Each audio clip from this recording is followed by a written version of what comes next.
സ്നേഹബന്ധങ്ങൾ എന്നും മനുഷ്യ ജീവിതത്തിന്റെ അടിസ്ഥാന ഘടകമാണ്. ദീർഘകാലം നിലനിൽക്കുന്ന വിശ്വാസത്തിലും പ്രതിബദ്ധതയിലും അധിഷ്ഠിതമായ ബന്ധങ്ങൾ നമ്മുടെ സമൂഹത്തിന്റെ നെടും തൂണുകളായി കണക്കാക്കപ്പെടുന്നു.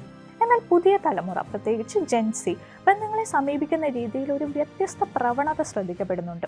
മങ്കി ബ്രാഞ്ചിങ് എന്നറിയപ്പെടുന്ന ഒരു പ്രതിഭാസം. ഒരു കുരങ്ങൻ മരശാഖയിൽ നിന്ന് മറ്റൊരു മരശാഖയിലേക്ക് ചാടുന്നത് പോലെ ഒരു സ്നേഹബന്ധം അവസാനിപ്പിക്കും മുമ്പേ മറ്റൊരു ബന്ധത്തിലേക്ക് ചാടുന്ന പ്രവണതയാണിത്. മങ്കി ബ്രാഞ്ചിങ്ങിന്റെ സ്വഭാവം, അതിന്റെ കാരണങ്ങൾ, ബന്ധങ്ങളിൽ ഉണ്ടാക്കുന്ന ആഘാതം, ജെൻസി തലമുറയുമായുള്ള ബന്ധം എന്നിവയെക്കുറിച്ച് നമുക്ക് കൂടുതൽ പരിശോധിക്കാം.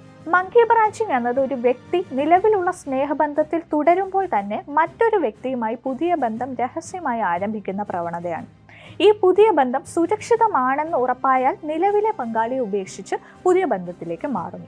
ഈ പ്രവണതയെ മങ്കി ബാറിംഗ് എന്നും വിളിക്കുന്നുണ്ട്. കാരണം ഒരു കുരങ്ങൻ ഒരു മരശാഖയിൽ നിന്ന് മറ്റൊന്നിലേക്ക് ചാടുന്നത് പോലെ ഒരു ബന്ധത്തിൽ നിന്ന് ഇവർ മറ്റൊന്നിലേക്ക് ചാടുകയാണ്. ഈ പെരുമാറ്റം പലപ്പോഴും ഒറ്റയ്ക്കായി പോകുമോ എന്ന ഭയത്തിൽ നിന്നാണ് ഉടലെടുക്കുന്നത് എന്ന് വിദഗ്ധർ ചൂണ്ടിക്കാട്ടുന്നു.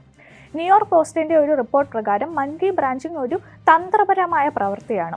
നിലവിലെ ബന്ധത്തിന്റെ സുരക്ഷിതത്വം വിട്ടുകൊടുക്കാതെ മറ്റൊരു ബന്ധത്തിന്റെ സാധ്യതകൾ പരിശോധിക്കുന്നു. വൈസ് മാഗസിന്റെ റിപ്പോർട്ടിൽ ഈ പ്രവണതയുടെ പിന്നിലെ പ്രധാന ഘടകം തടസ്സമില്ലാതെ സ്നേഹവും കൂട്ടുകെട്ടും ലഭിക്കണമെന്ന ആഗ്രഹമാണെന്ന് വ്യക്തമാകുന്നു. എന്നാൽ ഇതിന്റെ ഫലമായി നിലവിലെ പങ്കാളിയുടെ വികാരങ്ങൾ പലപ്പോഴും അവഗണിക്കപ്പെടുകയോ വഞ്ചിക്കപ്പെടുകയോ ചെയ്യുന്നു.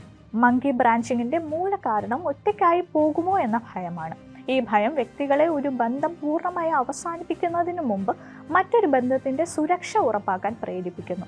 ഈ പ്രവണത പ്രത്യേകിച്ച് ജെൻസി തലമുറയിൽ സോഷ്യൽ മീഡിയയുടെ വ്യാപനവും ഡേറ്റിംഗ് ആപ്പുകളുടെ എളുപ്പമുള്ള ലഭ്യതയും മൂലം കൂടുതൽ ശക്തമായി. ഈ ഡിജിറ്റൽ യുഗത്തിൽ പുതിയ പങ്കാളികളെ കണ്ടെത്തുന്നത് എളുപ്പമായതിനാൽ ബന്ധങ്ങളിൽ അടുത്ത മികച്ച ഓപ്ഷൻ തേടുന്ന പ്രവണത വർദ്ധിച്ചിട്ടുണ്ട്. റിലേഷൻഷിപ്പ് വിദഗ്ധയായ ഏഞ്ചലിക്ക കോച്ചിന്റെ അഭിപ്രായത്തിൽ മങ്കി ബ്രാഞ്ചിങ് വൈകാരികമായ പക്വതയില്ലായ്മയുടെ ലക്ഷണമാണ്. മുൻകാല ബന്ധങ്ങളിൽ നിന്നുള്ള വൈകാരിക മുറിവുകളെ സുഖപ്പെടുത്താൻ ആവശ്യമായ സമയമോ പ്രയത്നമോ നൽകാതെ വ്യക്തികൾ പുതിയ ബന്ധങ്ങളിലേക്ക് വേഗത്തിൽ മാറുന്നു.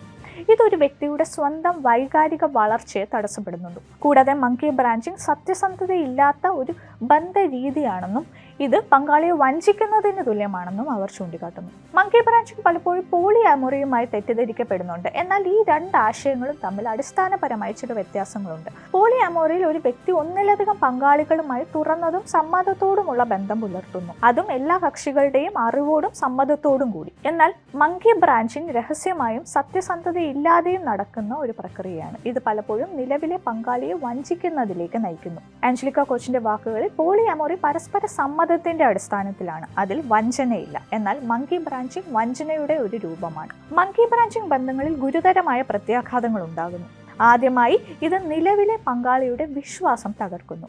രഹസ്യമായി മറ്റൊരു ബന്ധം ആരംഭിക്കുന്നത് ബന്ധത്തിന്റെ സത്യസന്ധതയും സമഗ്രതയും നഷ്ടപ്പെടുത്തുന്നു. രണ്ടാമതായി ഇത് വ്യക്തിയുടെ സ്വന്തം വൈകാരിക വളർച്ചയെ തടസ്സപ്പെടുത്തുന്നു. മുൻ ബന്ധങ്ങളിൽ നിന്നുള്ള പ്രശ്നങ്ങൾ പരിഹരിക്കാതെ പുതിയ ബന്ധങ്ങളിലേക്ക് ചാടുന്നത് വൈകാരിക മുറിവുകൾ ആവർത്തിക്കപ്പെടുന്നതിനുള്ള സാധ്യത വർദ്ധിപ്പിക്കുന്നു. കൂടാതെ മങ്കി ബ്രാഞ്ചിങ് ഒരു വ്യക്തിയെ സ്വന്തം വ്യക്തിത്വം കണ്ടെത്താനോ സ്വാതന്ത്ര്യം അനുവദിക്കാനോ ഉള്ള അവസരത്തിൽ നിന്ന് അകറ്റുന്നു. ഒരു ബന്ധം അവസാനിപ്പിച്ച ശേഷം സ്വയം പ്രതിഫലനത്തിന് സമയം നൽകുന്നത് ഒരു വ്യക്തിയെ കൂടുതൽ ആഴത്തിൽ സ്വയം മനസ്സിലാക്കാനും മുൻ ബന്ധങ്ങളിൽ നിന്ന് പഠിക്കാനും സഹായിക്കുന്നു. എന്നാൽ മങ്കി ബ്രാഞ്ചിങ് ഈ പ്രക്രിയ ഒഴിവാക്കുന്നു. ഇത് ദീർഘകാല അടിസ്ഥാനത്തിൽ വൈകാരിക അസ്ഥിരതയിലേക്ക് നയിക്കാം. ജെൻസി തലമുറയിൽ മങ്കി ബ്രാഞ്ചിങ് കൂടുതലായി കാണപ്പെടുന്നതിന് നിരവധി കാരണങ്ങളുണ്ട്. ഒന്നാമതായി, ഡിജിറ്റൽ യുഗത്തിൽ ഡേറ്റിംഗ് ആപ്പുകളും സോഷ്യൽ മീഡിയയും പുതിയ ബന്ധങ്ങൾ എളുപ്പത്തിൽ കണ്ടെത്താൻ സഹായിക്കുന്നു. ഇത് അടുത്ത മികച്ച പങ്കാളിയെ തേടുന്ന പ്രവണതയെ പ്രോത്സാഹിപ്പിക്കുന്നു. രണ്ടാമതായി, ഈ തലമുറ പലപ്പോഴും ഒറ്റയ്ക്കായി പോകുമോ എന്ന ഭയം കൂടുതലായി അനുഭവിക്കുന്നു. ഇത് സ്ഥിരമായ ഒരു കൂട്ടുകെട്ട് ഉറപ്പാക്കാനുള്ള ത്വരയിലേക്ക് നയിക്കുന്നു. റെഡിറ്റ് പോലുള്ള സാമൂഹിക മാധ്യമങ്ങളിൽ ഒരു ദശാബ്ദത്തിലേറെയായി ചർച്ച ചെയ്യപ്പെടുന്ന ഒരു വിഷയം കൂടിയാണ് ഈ മങ്കി ബ്രാഞ്ചിങ്. ഈ ചർച്ചകൾ ഈ പ്രവണതയെ മോശം ശീലം എന്ന് വിശേഷിപ്പിക്കുന്നു. കാരണം ഇത് വ്യക്തികളെ സ്വന്തം പെരുമാറ്റത്തെ പ്രതിഫലിപ്പിക്കുന്നതിൽ നിന്ന് തടയുന്നു. മങ്കി ബ്രാഞ്ചിങ് ബന്ധങ്ങളിൽ വിശ്വാസം നഷ്ടപ്പെടുന്നത് മാത്രമല്ല, വ്യക്തികളുടെ വൈകാരിക ക്ഷേമത്തിനും ദോഷം വരുത്തുന്നു. ഒരു ബന്ധത്തിൽ നിന്ന് മറ്റൊന്നിലേക്ക് വേഗത്തിൽ മാറുന്നത് വ്യക്തിക്ക് സ്വന്തം ആവശ്യങ്ങളും മുൻഗണനകളും മനസ്സിലാക്കാൻ സമയം നൽകുന്നില്ല. ഇത് ദീർഘകാല ബന്ധങ്ങളിൽ ആവർത്തിക്കപ്പെടുന്ന പ്രശ്നങ്ങൾക്ക് കാരണമാകാം. കൂടാതെ മങ്കി ബ്രാഞ്ചിങ് ബന്ധങ്ങളെ ഡിസ്പോസിബിളായി കാണാനുള്ള ഒരു മനോഭാവത്തെ പ്രോത്സാഹിപ്പിക്കുന്നു. ഇത് ആഴമേറിയതും അർത്ഥവത്തായതുമായ ബന്ധങ്ങൾ രൂപപ്പെടുത്താനുള്ള സാധ്യത കുറയ്ക്കുന്നു. ആഞ്ചലിക്ക കോച്ചിന്റെ വാക്കുകളിൽ, മങ്കി ബ്രാഞ്ചിങ് വ്യക്തികൾക്ക് സ്വന്തം വൈകാരിക വളർച്ചയ്ക്കുള്ള അവസരം നഷ്ടപ്പെടുത്തുന്നു. കാരണം അവർ ഒരു ബന്ധത്തിന്റെ മുറിവുകളിൽ നിന്ന് സുഖപ്പെടാൻ ശ്രമിക്കാതെ മറ്റൊരു ബന്ധത്തിലേക്ക് ചാടുന്നു. മങ്കി ബ്രാഞ്ചിങ് പുതിയ തലമുറയുടെ ബന്ധങ്ങളിൽ വ്യാപകമായി കാണപ്പെടുന്ന ഒരു പ്രവണതയാണ്. എന്നാൽ ഇത് ബന്ധങ്ങളുടെ ആരോഗ്യത്തിനും വ്യക്തികളുടെ വൈകാരിക ക്ഷേമത്തിനും ദോഷകരമാണ്.